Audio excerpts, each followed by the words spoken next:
कुछ लोग मर जाते हैं एक ही गोली में, और किसी को 4-5 गोलियां लग जाती उसके बाद भी जिंदा रहता। बात समझ में आ गई ना। तो कहने का मतलब यह है कि जब हम अदम का सफ़र करेंगे वहाँ से जहाँ से हम आए हुए हैं इस दुनिया में, अगर इरादा करते हैं और जब हम वापस जाएंगे तो वहाँ पे अचानक हमारी मुलाकात उस ज़ात से होगी जिसने हमें पैदा किया। बात समझ में आ गई। तो इस तरह से इसमें जो रदीफ़ है कीजिएगा ये इसमें पहले मिसरे में वाहिद मुतकल्लिम है, यानी वाहिद है कलाम करने वाला या जो कह रहा है, या दूसरा है थर्ड पर्सन है, और दूसरे मिसरे में वो फर्स्ट पर्सन है यानी जो शायर है वो दावा कर रहा है कि आपकी मुलाकात होनी ही होनी है। और शायर कौन है? ख्वाजा मीर दर्द जो सैयद भी थे। बात समझ में आ गई। अगला दूसरा शेर देखें। सख्त बेबाक है ये खामे शौक, अपने हाथों को कलम कीजिएगा। अब इसमें एक तरफ तो एक स्टेटमेंट दिया जा रहा है, कह रहा है बेबाक है। बेबाक यानी जो उसके दिल में इरादा होता है वो ज़ुबान से कर देता है या हाथों से लिख देता है। वो कौन सा है? खामे शौक, लिखने का जज्बा। हाँ, लिखना बहुत सारे लोग होते हैं, किसी को एक्टिंग करने का जज्बा होता है खूब, कोई भी वो हर जगह एक्टिंग करता रहता है। किसी को जो है खेलने कूदने का शौक़ होता है, जज्बा होता है, वो कहीं भी खिला दीजिए टॉप मोस्ट में आ जाता है, उसको कोई छाट नहीं सकता। तो उसी तरह से कुछ लोग लिखने वाले होते हैं, पढ़ने वाले होते हैं, तो वो दिन रात सिर्फ पढ़ने और लिखने की बात करते हैं। ठीक है, उनको दुनिया की कोई ताकत जो है उन्हें सतपस्त नहीं कर सकती, दबा नहीं सकती। यानी ये जो अंदर से जज्बात होते हैं, इसका कहने का मतलब ये है कि जो अंदर के जज्बात होते हैं उसको कोई नहीं रोक सकता।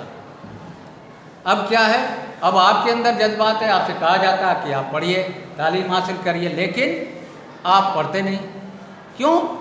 क्योंकि आपकी जो जज्बात हैं वो पढ़ने के लिए नहीं बने, क्योंकि आपको ज़बरदस्ती पढ़ाया जा रहा है। इसका मतलब या तो मैं ज़बरदस्ती पढ़ा रहा हूँ या आपके माता पिता पढ़ा रहे हैं, आपके वालिदैन जो हैं ज़बरदस्ती आपके साथ कर रहे हैं। लेकिन अगर इन्हीं तलबा में से, आप में से अगर कोई बंदा ऐसा आता है तो जिस पे क्या करते हैं कि जिसके अंदर के जज्बात होते हैं, तो वो हर वक्त अगर कोई टीचर आता, उस्ताद उसका क्लास में मौजूद है तो ठीक, अच्छी बात है, बड़े गौर से उसकी बातों को सुनता है। ना भी है तो वो कोई भी किताब जिसकी इनकम्प्लीट है, तैयारी नहीं है, उसकी तैयारी में लग जाता है। क्यों?